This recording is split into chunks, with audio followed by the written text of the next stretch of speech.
can affect the entire value chain from pre-production to post-harvest storage, marketing to transport. Private sector is already investing in agriculture, and it is the biggest. But in climate-related issues as well as climate-related products is still a challenge, and yet the private sector has the potential to contribute to that.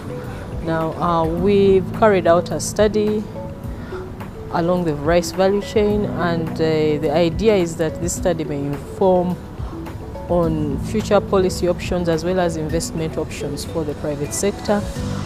The idea is to also give them the evidence to point to the private sector where the evidence for the opportunities are in investing in climate risk management in agriculture, as well as to also help government come up with the policy options.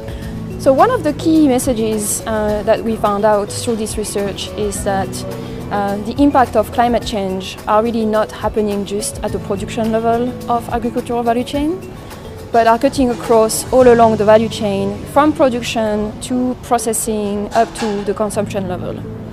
And this is extremely important and relevant because most of the research so far in Uganda and outside Uganda are focusing still on the impact of climate change at the production level. This study is also meant to come up to identify those particular options that are necessary and are critical. There are opportunities for government to actually support the private sector to invest more in climate resilient technologies. All actors along the value chain are interdependent.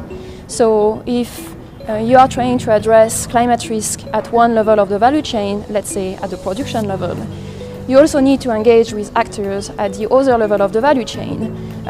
They are also part of the solutions because they are linked to the farmers. They also they need to invest in tools and technologies that can help them analyze climate risk and be able to inform their decision making within the bank. There are so many things that, for instance, banks face whenever a climate hazard occurs or drought occurs. Their clients will default. Those agriculture-related loans that are issued to clients will actually go bad in many times. They will go bad. So that because of the defaulting of the clients, they can't pay back immediately. The private sector, which is the main investor in the agricultural sector in Uganda, has a key role to play in supporting climate risk management along the value chain. And in fact, they are already playing a role. So through our case studies, for instance, we've seen how a commercial bank like the Centenary Bank is already providing financial services to various actors along the value chain, and that help them basically diversify their income sources, which is helpful when dealing with climate shocks. Basically, with this project, the end result is actually today, for the purposes of today, mainly was to try to come up with those relevant options. And today what we came up with is that there are certain ongoing government initiatives within the policy arena, such as the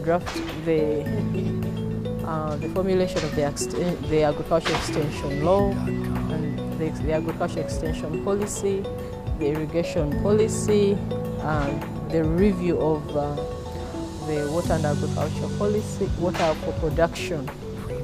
All those are opportunities for us where climate change information can be mainstreamed in, whether to look at the financing initiatives or the resilient seed technologies and how this could be communicated and how we could seize the opportunities for this to go forward.